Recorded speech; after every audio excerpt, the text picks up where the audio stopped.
पक्षी पक्षी अगस्त ऋषि का जन्म पा लेता है।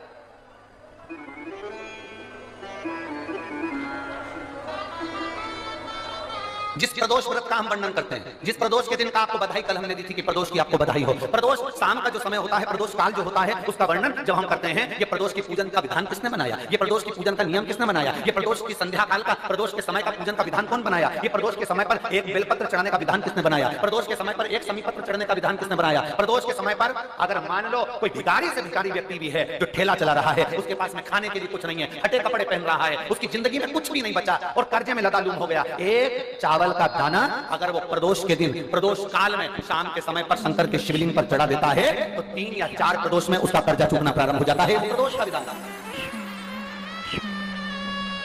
इतना ये प्रदोष का वर्णन करा किसने, इतना प्रदोष की महत्वता बताई किसने, कौन करे इतना वर्णन।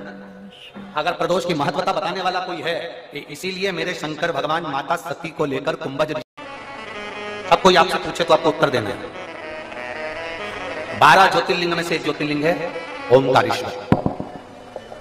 कौन सा ज्योतिर्लिंग है, सब बोलो। ओमकारेश्वर। बिंद नामक पर्वत पर वो ज्योतिर्लिंग विराजा।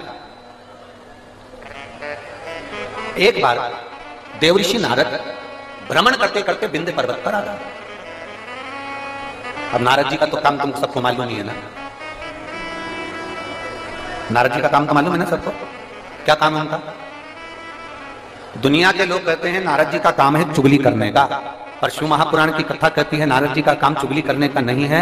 नारद जी का काम किसी व्यक्ति को अग्नि प्रज्वलित कर कर, किसी व्यक्ति में आग प्रज्वलित कर कर, किसी व्यक्ति के हृदय को जलाकर भगवान की भक्ति को प्रकट करने की सामर्थ्यता देवऋषि नारद बन करके झूल रहे 3 देव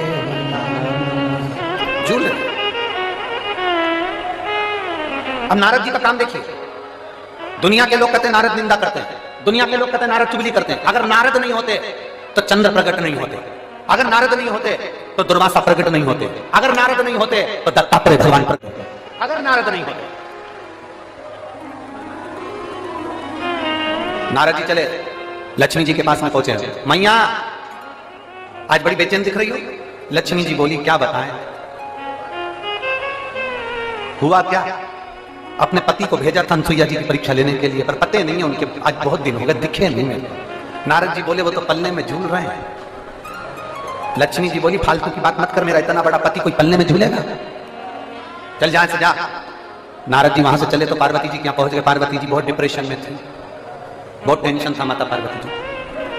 भगवान देवऋषि नारद ने पूछा मां आप बहुत चिंता में दिख रही हो। नारद जी बोले तो पार्वती जी बोली बहुत चिंता है, मेरी सहेलियों के कहने पर मैंने मेरे पति को परीक्षा लेने भेजा था, तो अभी तक पते नहीं है, और मेरे पति को तो कोई पकड़ भी नहीं सकता, कोई उनका किडनैप भी नहीं कर सकता, क्योंकि उनके गले में बब्बा पड़ा है।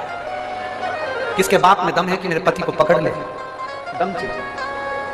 मैया पल्ले में झूल रहे हैं, सरस्वती मैया से भी कह दिया पल्ले में झूल रहे हैं। तीनों देवियों ने नारद जी के चरण पकड़ लिए। नारद रुक जा, तो ये बता कि हमारे पति को कैसे लेकर आए। नारद जी ने कहा जैसे तुम्हारे पति मांगने गए थे वैसे तुम भी चली जाओ। तीनों ने ब्राह्मण की पत्नी का रूप लिया, दरवाजे पर अनसुईया जी के पहुंच गई। अनसुईया जी के दरवाजे पर जाकर तीनों देवियों ने आवाज लगाई, माता भिक्षाम दे, माता भिक्षाम दे, माता भिक्षाम दे।